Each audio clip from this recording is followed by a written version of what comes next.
The night before my wedding was supposed to be the happiest evening of my life. The kind of night little girls dream about.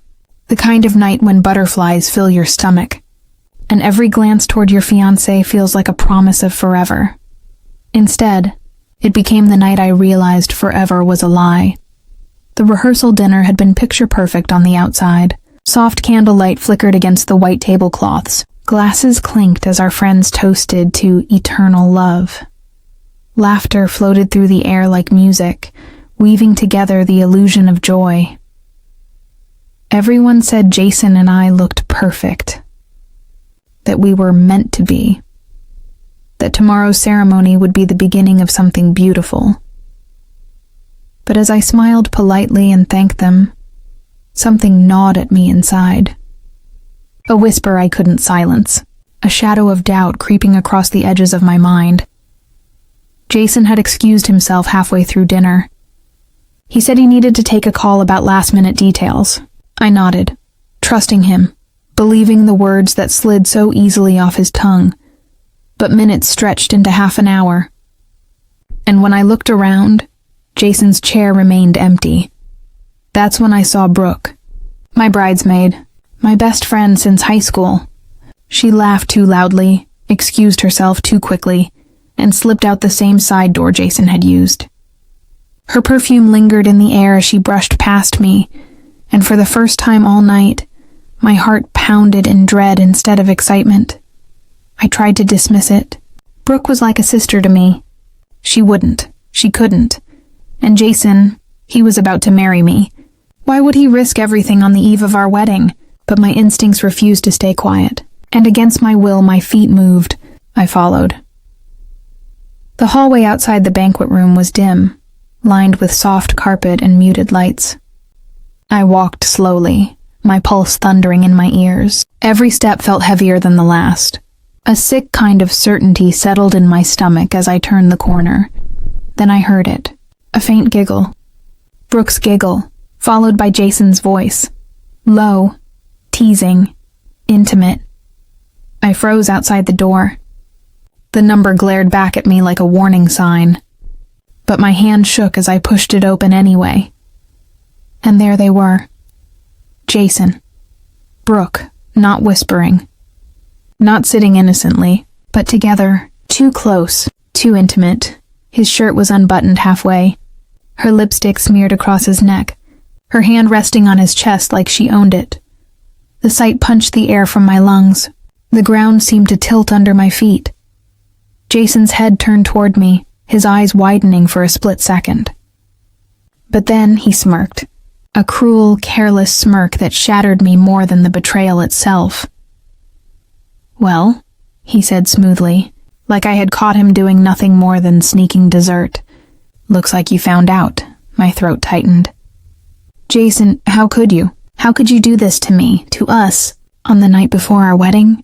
He rose from the bed, unbothered, fastening the buttons of his shirt one by one. Because, Lauren, he said coldly, you'll still marry me.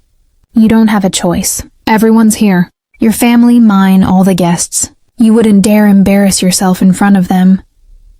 Brooke laughed then, sliding off the bed like this was all some kind of joke. He deserves better than you, Lauren. You've always been too fragile, too soft. He needs someone who knows how to keep him satisfied.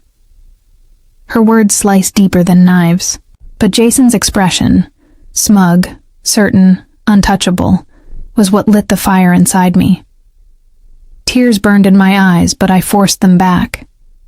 I wouldn't let them see me break. I wouldn't give them that victory. Instead, I did the one thing neither of them expected. I smiled. A small, controlled smile that hid the storm raging inside me. You're right, I whispered. Maybe I don't have a choice. Jason chuckled, satisfied with himself. Brooke leaned into him, smirking at me like she had won. But as I turned and walked out of that room, my smile widened. Because they had no idea what was coming, they thought tomorrow would go according to their plan, that I would stand at that altar, swallowing my pride, binding myself to a man who had already betrayed me. But they didn't know me as well as they thought. They didn't know that I was already rewriting the ending. And tomorrow? Tomorrow wasn't going to be my humiliation. It was going to be theirs. The morning of my wedding arrived with the kind of beauty poets write about. The sun broke through my window in golden beams. Birds sang outside, their melody floating on the crisp air. It should have been a day of joy. But for me, the light felt sharp, almost mocking. I had barely slept. Every time I closed my eyes, I saw them. Jason's smirk, Brooke's smug laugh, the betrayal etched into my mind like scars I couldn't erase. But alongside the pain grew something else. A calm, steady fire. The decision I had made the night before wrapped around me like armor. I would not be the victim. Not in front of my family, not in front of his, not in front of the world that had come to watch me vow myself to a man who didn't deserve even an ounce of my love. As the bridal suite filled with the hum of activity, no one suspected a thing. My mother fussed with my veil, her hands trembling as tears filled her eyes. "You look just like I did on my wedding day," she whispered. Bridesmaids fluttered around me, Brooke among them, her smile too sweet, her laughter too sharp. She applied her lipstick in the mirror, pretending last night hadn't happened, like she hadn't just shattered my trust into pieces. I caught her gaze in the reflection. She smirked. That tiny, cruel lift of her lips was her way of saying, "You're still going through with it." But I didn't flinch.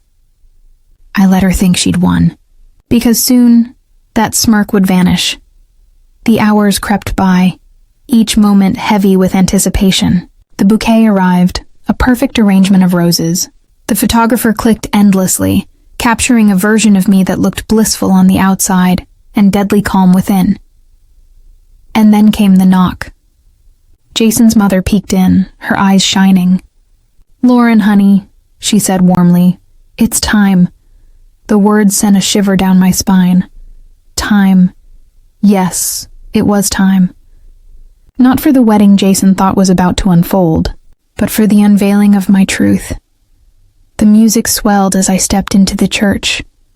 Every head turned. Gasps whispered through the crowd. I could feel their admiration, their awe at the bride gliding down the aisle in white lace. Jason stood at the altar, handsome as ever in his dark gray suit, his jaw sharp, his posture confident. He looked like the perfect groom, and if someone didn't know better, they would believe it. But I knew better. I knew the man behind that polished smile, and that knowledge gave me strength. Step by step, I walked toward him. Every click of my heels echoed like a countdown. My heart pounded, but not with nerves, with power. Jason's eyes met mine, smug and certain. I could read his thoughts as clearly as if he had spoken them. "You're here. You didn't have the guts to walk away. You're mine," but then something shifted. As I drew closer, I glanced to my right, and there stood Ethan, Jason's best man. Strong, steady, his gaze fixed on me with a flicker of concern, as though he sensed something was wrong. Ethan and I had never been more than acquaintances. He was Jason's closest friend, the quiet one in the group, always standing slightly apart from the chaos Jason created. But at that moment, his presence was like a lifeline, and that's when I knew exactly how I would end this charade, knew exactly how to turn Jason's arrogance into his downfall. My lips curved into a soft smile, and Jason's smirk deepened, convinced I was walking toward him with nothing but love. But he didn't see the truth behind my eyes. He didn't see the storm he had unleashed. The priest began to speak. Words blurred around me as my pulse quickened. This was it. This was the moment. I could already picture Jason's face when everything crumbled. I could already hear the gasps, the whispers, the shock that would ripple through the guests. And for the first time since last night, I felt something close to joy. Not because of the wedding, but because of the ending I was about to write. The aisle had never felt so long. But step by step, I moved closer to destiny, closer to the altar, closer to him, and yet I knew I would not stop at Jason. The music faded into silence. The guests rose to their feet, watching in reverent awe as I reached the altar. Jason stood there, radiating confidence. His dark gray suit pressed to perfection, his smirk carved into his face like he already owned me. "Beautiful," he whispered under his breath, just loud enough for me to hear. But his eyes weren't admiring me. They were claiming me, possessive, arrogant, as though my worth began and ended with being his bride. The priest smiled warmly. "Dearly beloved, we are gathered here today." The words floated in the air, sacred and heavy, but my mind wasn't on tradition or vows or promises. My mind was on last night, on the hotel room, on Jason's betrayal, on Brooke's laughter as she sat beside him, mocking me with her very presence. And suddenly, the priest's words blurred into background noise. All I could hear was Jason's voice echoing in my head. "You'll still marry me. You have no choice." My hand tightened around the bouquet. Choice.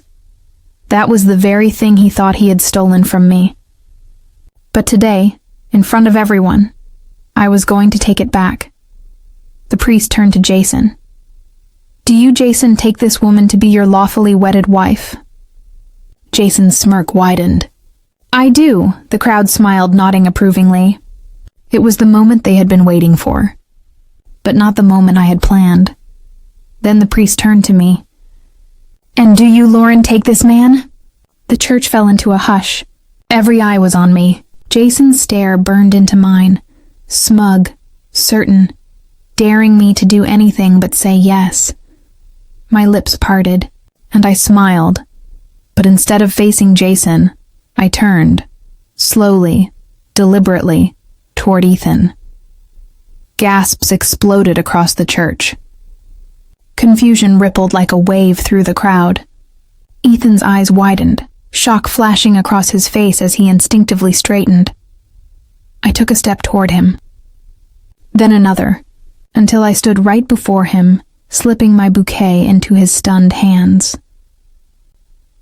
"You," I said softly, but loud enough for everyone to hear, "are the one I choose." The church erupted. Whispers, shouts, disbelief. It all blended into a chaotic storm of noise. Jason froze. The smugness vanished from his face like a candle snuffed out by the wind. His jaw slackened, his eyes wide, his chest rising and falling with shallow breaths. "No," he muttered. "No, what the hell are you doing?" I turned to him, my voice steady, sharp enough to cut glass. "I'm walking away from a liar. From a man who thought my loyalty was guaranteed. From someone who betrayed me the night before our wedding and believed I had no choice but to accept it." Gasps again. Guests covered their mouths. Brooke's face turned ghostly pale. Jason stumbled forward, rage twisting his features. You can't do this. You're mine! You're supposed to marry me!" But his words only revealed the truth he had been hiding. This was never love. This was ownership, and ownership I refused. The priest stammered, his hands trembling. The guests leaned in, torn between horror and fascination. Ethan, still holding my bouquet, looked between Jason and me, his face a mixture of disbelief and reluctant admiration. Jason's knees buckled. He dropped onto the floor in shock, his hands clutching at the edge of the altar like it was the only thing keeping him upright. His confidence, his arrogance, it had all shattered in one single undeniable moment. The man who thought he had me trapped. Was the one left broken? I looked down at him, my voice calm, unwavering. "You don't deserve me. You never did." Jason's face flushed crimson. He tried to speak, but his throat caught. The church, once filled with sacred vows, was now a theater of his downfall. I turned back to Ethan. His hands trembled around the bouquet. His eyes filled with something I hadn't expected. Respect. He nodded once, silently, as though telling me that in this moment, I had done the bravest thing he had ever seen. And as I stood there, the whispers still swirling, Jason crumpled at my feet. I felt it, the power of choice, the power of reclaiming my voice, the power of rewriting the ending, and for the first time in days, I felt free. The silence that followed my words was deafening. It wasn't peace. It was pressure. The kind of silence that falls right before a storm tears everything apart. Jason's chest heaved. His face twisted into something monstrous. Not the groom people expected to see, but a man unmasked in front of everyone. "You think you can humiliate me like this?" he shouted, his voice echoing off the walls. His hands shook as he tried to pull himself up from the floor, but his knees buckled again. The arrogance he wore like armor was gone. What remained was desperation. Gasps rippled through the guests. Some clutched their pearls, others whispered furiously into their neighbors' ears. Phones were already out, screens glowing, recording every second of the chaos. Jason's downfall was now immortalized, destined to live beyond this church. Brooke rose from her seat near the front, her face pale, her lips trembling. "Lauren, stop this," she hissed, her voice cracking under the weight of panic. "She doesn't mean it." She turned toward the guests, her hands raised. "This is just stress, pre-wedding nerves." But her words dissolved under the sharp edge of my laugh. A laugh that wasn't born of humor, but of power reclaimed. "Pre-wedding nerves?" I repeated, stepping toward her. "No, Brooke. What I found last night in that hotel room wasn't nerves. It was betrayal. It was deceit. It was you." I paused, letting the words hang heavy in the air. My own bridesmaid, my own sister, laughing with the man I was supposed to marry. The crowd erupted. Shock, disgust, muttered condemnations. Brooke's face crumpled, shame flickering across it before anger replaced it. "You don't understand," she snapped, her voice shrill. He loves me." The confession struck the air like thunder. All at once the whispers died, and every eye turned not to me, not to Jason, but to her. The weight of their judgment pressed down on her shoulders. And for the first time, I saw Brooke squirm under the scrutiny she had earned. Jason's head snapped toward her, eyes wide in horror. "Brooke, shut up!" His voice cracked, desperation leaking through every syllable. "You'll ruin everything!" But it was already ruined, and everyone knew it. The priest looked lost, clutching his Bible like it might shield him from the wreckage unfolding at his altar. An elderly guest in the front row whispered fiercely, "Disgraceful." On the Lord's Day, no less. Jason lunged forward suddenly, grabbing at my arm as if force could undo the truth. "You're mine, Lauren. You hear me? Mine." Before I could react, Ethan stepped between us, dropping the bouquet to the floor with a thud. His hand pressed firmly against Jason's chest, holding him back with effortless strength. "Not anymore," Ethan said coldly. His voice cut through the room like a blade. It wasn't loud, but it didn't need to be. It carried authority, finality. Jason's face twisted, spittle flying as he shouted, You traitor! You were supposed to be my best man." Ethan's jaw clenched. "I was," he admitted. "But I won't stand by and watch you destroy her."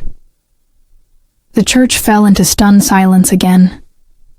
Even Brooke looked startled, her mouth hanging open. The guests leaned in, hanging on every word. I lifted my chin, my voice steady despite the storm around me. This marriage was never going to happen. Not with lies, not with betrayal. You thought I had no choice, Jason, but I just made mine. Jason's grip loosened, his body trembling as if the very foundation of his world had crumbled. His knees hit the floor again, this time not from shock, but from defeat. Brooke let out a sob, covering her face with her hands. The glamorous bridesmaid reduced to a scandalous thief in the span of minutes. And the guests? They had witnessed it all. The betrayal, the exposure, the collapse. Phones still recorded, eyes still pierced, judgment still rained down. There was no erasing this, no covering it up. Jason had wanted a perfect wedding. Instead, he was gifted his public downfall, and I walked away, not broken, but free. The air in the church had turned heavy like smoke after a fire. Nothing but the remnants of chaos and shame lingering in every corner. Jason was still on his knees, his face pale, his breathing ragged. Brooke sat crumpled in the front row, mascara streaking down her cheeks, her hands trembling as if she could still hold on to dignity. But it slipped through her fingers like sand. I stood taller than I ever had. The weight I carried for months, maybe years, the fear of disappointing people, the dread of being abandoned, all of it had vanished. All that remained was clarity. Sharp, cutting clarity. Ethan's hand was warm in mine. He didn't squeeze it. He didn't pull. He simply held it. A silent promise of support. A shield against the storm raging around us. I turned to the priest, whose knuckles were white around his Bible. I think, I said softly, this ceremony is over. The priest nodded quickly, his face tight, relieved to be freed from the responsibility of a wedding that had morphed into a public trial. The guests shifted uncomfortably in their seats, some whispering, some recording, all captivated by the spectacle. I took one step down the aisle, then another. My heels echoed against the floor, each click a declaration that I wasn't running. I was choosing. Jason's head snapped up. "No!" he cried, scrambling to his feet. His voice was hoarse, desperate. "You can't leave me like this. Lauren, please!" His words bounced off the stained glass windows, filling the sacred space with the sound of defeat. I didn't stop. I didn't even glance at him, but then he lunged. Strong arms shot out to grab me, fingers brushing the fabric of my dress. Gasps filled the church, but Ethan was faster. He stepped in front of me, his arm catching Jason square in the chest. Jason stumbled backward, his body crashing into a pew. The sound thundered through the room, a fitting punctuation to his downfall. "Stay down," Ethan said coldly, his voice carrying the finality of a judge's gavel. "This is over." Jason's eyes burned with rage and humiliation, but his body sagged, too weak to fight, too shattered to rise. Brooke whimpered from her seat. "Jason." "What do we do?" Her voice was small, fragile, as if she had finally realized the empire they had tried to build on lies was nothing but quicksand. Jason didn't answer. He couldn't. His silence was an admission, louder than any denial he could have offered. I turned my gaze toward the guests. Dozens of faces stared back at me, some with pity, some with admiration, some with the electric thrill of gossip. I gave them a small, steady smile.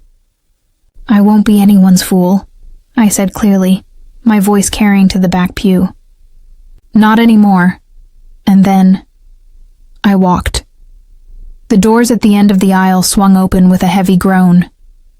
Sunlight poured in, bright, pure, a stark contrast to the suffocating darkness of betrayal I was leaving behind. Ethan walked beside me, his hand still in mine. We didn't run, we didn't hide. We simply walked out, and in doing so, we reclaimed everything Jason had tried to take. Behind us, the whispers grew louder. Phones buzzed. Screens lit up. By the time I reached the steps outside, I knew what was happening. The story was already spreading. This wasn't just a broken wedding. It was a scandal. A betrayal caught in the act. A downfall played out in real time. Jason wanted power. He wanted to be admired, envied, untouchable. But now he was a cautionary tale. And Brooke? She was no longer the admired bridesmaid, but the woman who sold her sister out for nothing. The guests poured out of the church behind us, their voices buzzing like a swarm of bees. Some avoided Jason and Brooke entirely. Others pointed. Others whispered words like shameful, disgusting, pitiful. I didn't turn back. Not once. Because I had nothing left behind me worth holding on to, only ahead, only freedom, only the future I would now shape myself. The sunlight hit my face as I stepped onto the church steps, and for the first time in months, maybe years, I breathed without pain. The heavy church doors groaned shut behind me, cutting off the cries and whispers still echoing inside. But the world waiting outside was no gentler. The front steps were crowded. Reporters, photographers, curious onlookers. It was as if the scandal had already drawn the entire town to witness its final act. The second I appeared, cameras flashed. Microphones pushed forward. A chorus of voices rose at once. "Lauren, is the wedding cancelled? Did you know about the affair before today? What's your message to women going through the same thing?" For a moment I froze. All those lenses pointed at me. All those questions demanding pieces of me. But then I remembered Jason's smirk at the hotel. The way Brooke laughed as if she'd already won. The way they both believed I'd stay silent, obedient, broken. I wasn't broken. Not anymore. I lifted my chin, the sun warming my face. "It doesn't feel like a cancelled wedding," I said, my voice calm, steady. "It feels like a rescue," gasps rippled through the crowd. Pens scratched furiously against notepads. Cameras flashed brighter, hungrier. I didn't answer another question. I didn't need to. That one line was enough. And it was already spreading like fire through dry grass.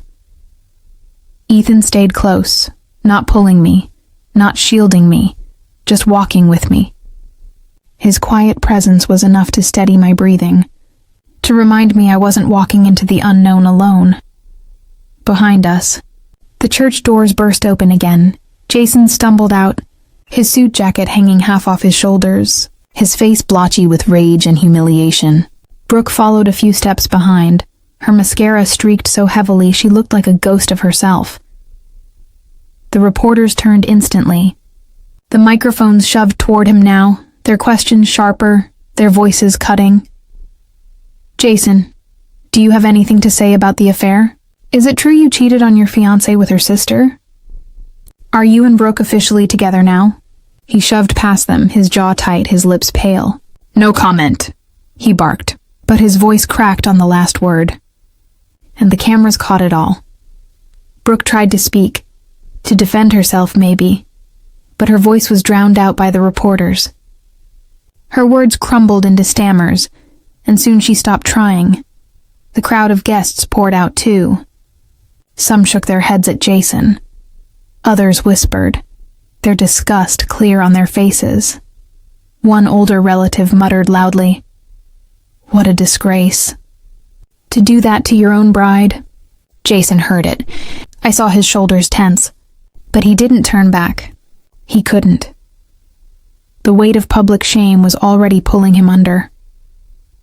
I kept walking down the steps, each one lighter than the last. I didn't look back at Jason. I didn't need to, because the world had already seen the truth. And the truth was enough to destroy him. By the time I reached the street, my phone was buzzing nonstop. Friends, colleagues, even acquaintances sending messages, some of sympathy, some of outrage, but all of them echoing the same thing. Everyone knew. Jason's carefully constructed image, the successful, charming fiancé, the man who thought he could do no wrong, was gone, shattered in the span of a single ceremony. I took Ethan's hand again, our fingers interlacing naturally, like it was always meant to be this way. The noise behind us grew faint. The questions, the whispers, the chaos, they belonged to Jason and Brooke now. Not to me, because I wasn't the story of betrayal anymore. I was the story of survival. And for the first time since that night at the hotel, I smiled without forcing it. The wedding hadn't gone as planned. But maybe, just maybe, life was finally beginning exactly as it should. The scandal didn't stay at the church. It spread, like wildfire on a dry hillside, like ink spilled on a white dress. By the time I got home that night, my phone was flooded. Missed calls, unread messages, notifications stacked higher than I could count. News outlets had already run with the story. Bride walks out of wedding in dramatic twist. Fiancé exposed for affair with bride's sister. Some even had clips of me walking past the reporters, my words quoted in bold, It doesn't feel like a canceled wedding. It feels like a rescue. I hadn't planned it, but it was already a headline. Jason hated headlines he couldn't control. And this time, the story wasn't his to twist. The next morning, I woke up to sunlight on my face. Peaceful, quiet sunlight. For the first time in weeks, there wasn't a pit in my stomach. There wasn't dread hanging over me. Ethan had stayed the night, not in my bed, but in the guest room, making sure I wasn't alone. When I walked into the kitchen, he was already making coffee, calm as ever. "Big day ahead," he said softly, sliding a mug toward me. "Big day?" I asked. He nodded toward the TV, and there it was, Jason's face. But not the charming smile he always put on for cameras. No. This time it was red, tense, miserable. Clips showed him shoving past reporters, refusing to answer, his jaw tight as questions rained down. The anchor's voice was merciless. Sources confirm that Jason Carter's firm may be considering disciplinary action. His recent conduct has raised questions about his professional integrity. I stared. Jason's career wasn't just being mocked. It was being dissected, torn apart piece by piece. Ethan's eyes met mine. "He's losing more than you, Lauren." I didn't answer. But deep inside, I knew he was right. Meanwhile, Brooke wasn't spared either. Her social media accounts turned into battlegrounds. Once filled with curated selfies and smug captions, now flooded with angry comments. Homewrecker. Snake. How could you do this to your own sister? She tried to clap back, posting a picture of herself with Jason captioned, "Love wins." But the backlash only grew harsher. The comments weren't applause. They were condemnation. By the end of the week, her accounts went dark, deactivated, gone. Jason and Brooke had each other, but no one else. Not family, not friends, not colleagues, no one. Meanwhile, I rebuilt, piece by piece. I called the venue, canceled the wedding officially. The manager's voice was sympathetic. "We've never seen anything like it," she said quietly. Neither had I. And yet, it was now my reality. But instead of tears, I felt clarity. A strange, almost frightening kind of peace.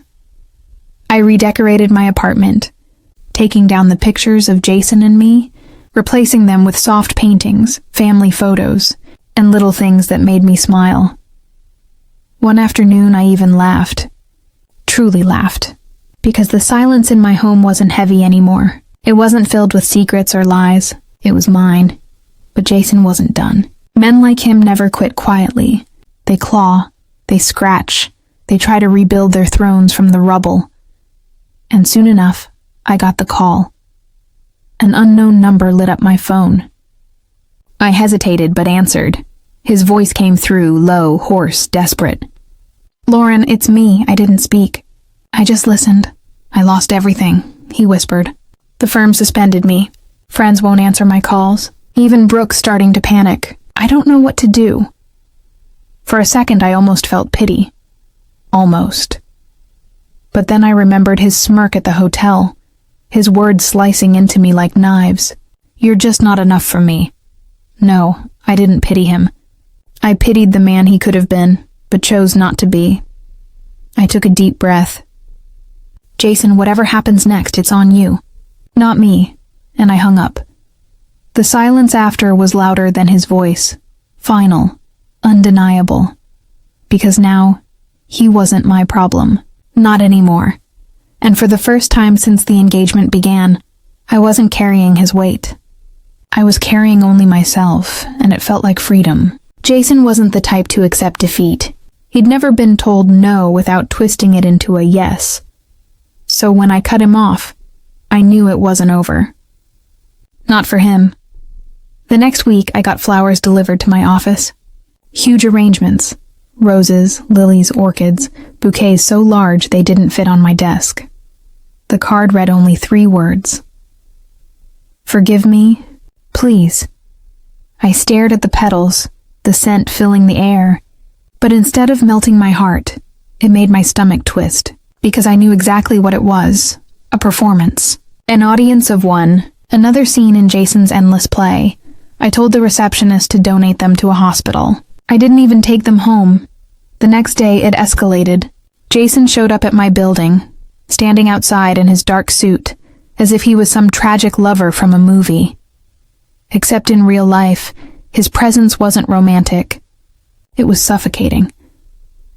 "Lauren, just 5 minutes," he pleaded as I walked past him. I didn't slow down, didn't even glance at him. Behind me, his voice cracked. "You can't just erase me." But that's exactly what I was doing. Ethan was waiting in the lobby. When he saw Jason outside, his jaw tightened, but he didn't make a scene. Instead, he gently guided me toward the elevator.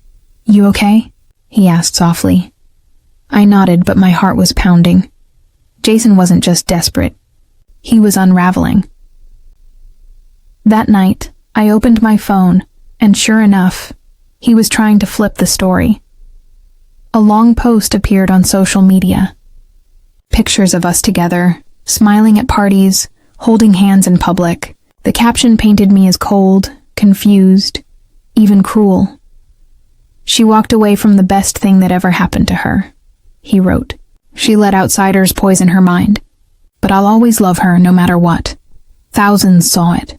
And yet, the comments weren't what he hoped for. Instead of sympathy, the replies burned. "Stop playing the victim. She caught you with her sister.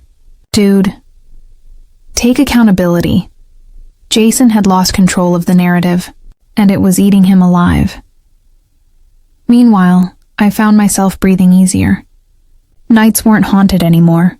Days weren't filled with dread. One evening, Ethan came by, bringing takeout and an easy smile. We sat on the couch, the TV on low, boxes of food scattered between us. At first, we just talked about work, about silly things, about nothing at all. But slowly, the walls I'd built began to lower. I caught him watching me, not with pity, not with judgment, but with something I hadn't felt in a long time. Respect, warmth, a kind of quiet admiration. "Ethan," I said suddenly, putting down my fork. "Why did you help me that day? At the wedding?" He didn't hesitate. "Because I couldn't watch you suffer anymore. And because I've always known you deserved better than him." The room fell silent.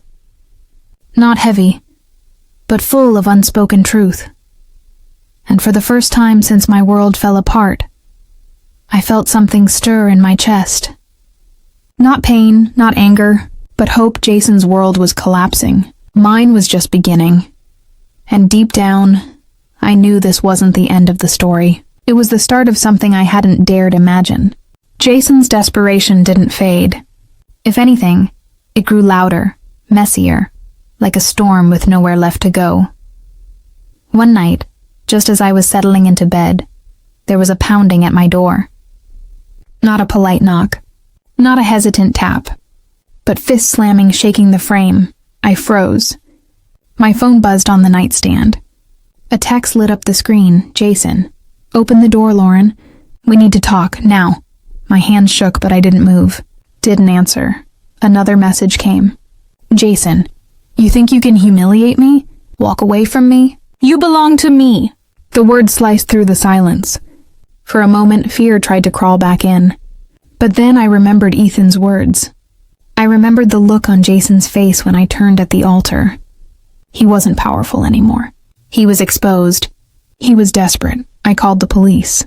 By the time they arrived, Jason was still pacing the hallway, yelling, pounding, trying to break through an invisible wall. The officers led him away. His eyes found mine one last time, not loving, not pleading, but furious, like a man watching his kingdom crumble in front of him. For days, he didn't reach out. No calls, no flowers, no posts, and for the first time in years I felt peace. Ethan noticed it too. He came over a few nights later, holding 2 mugs of coffee. "You look lighter," he said, handing me one. I laughed softly. Maybe because I'm not dodging roses or social media meltdowns. He smiled, but there was something deeper in his eyes. A question he hadn't asked yet. We sat together on the porch, the night air cool, the stars scattered above us. For a long time, we didn't need words. Finally, I broke the silence. Do you think he'll ever really stop? Ethan leaned closer, his voice steady. He doesn't get a choice anymore. You've already taken back everything he thought he owned. I let his words sink in. He was right. Jason's grip was gone. The only power he'd ever had was the power I gave him. And I wasn't giving him anything anymore. For the first time in months, I rested my head on someone's shoulder. Safe, steady, strong. Ethan didn't move. Didn't rush it. He just let me be. And in that moment, I realized something Jason could never understand. Love isn't control. It isn't possession. It isn't a performance. Love is freedom. And with Ethan beside me, I was finally free. The end didn't come with fireworks. It came with silence. The kind of silence that follows after a storm has spent itself, after the thunder grows tired, after the lightning fades into nothing. Jason's downfall began with whispers. People who had once cheered for him, called him charming, called him lucky, now crossed the street to avoid him. The photos from the wedding spread online like wildfire. The moment I turned from him at the altar, the way he reached out, as if begging for control that had already slipped away. The clip of him collapsing, clutching his chest, his pride shattering in front of everyone. The internet was merciless. Memes, captions, endless threads dissecting every expression on his face. Jason, the man who once believed he could humiliate me, control me, own me, was now a punchline. He tried to fight it, posted long rants about betrayal, about loyalty, about how I had ruined his life. But no one believed him anymore. No one cared, because his mask had slipped, and once the world saw the truth, it couldn't be unseen.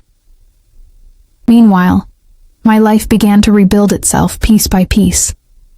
Ethan didn't rush me, didn't push me. He just showed up, with coffee when mornings felt heavy, with laughter when silence threatened to swallow me, with patience when my scars still ached. One evening, we walked along the river, the city lights shimmering against the water. For the first time, I wasn't thinking about Jason. I wasn't thinking about pain or betrayal or loss. I was thinking about possibility. Ethan glanced at me, his smile soft. You're not looking back anymore, are you? I shook my head. No, not anymore. And I meant it. Jason's collapse wasn't just his own undoing. It was my rebirth. Because in losing him, I found myself. I found strength I didn't know I had, and love I didn't believe I deserved. The wedding that had begun as a promise of forever had ended as a lesson. A lesson in betrayal, in resilience, in choosing myself. And as Ethan took my hand that night, I knew something Jason never understood. Happiness isn't given. It's claimed, it's fought for, it's built from the ground up, brick by brick, choice by choice. Jason's story ended with collapse. Mine was just beginning.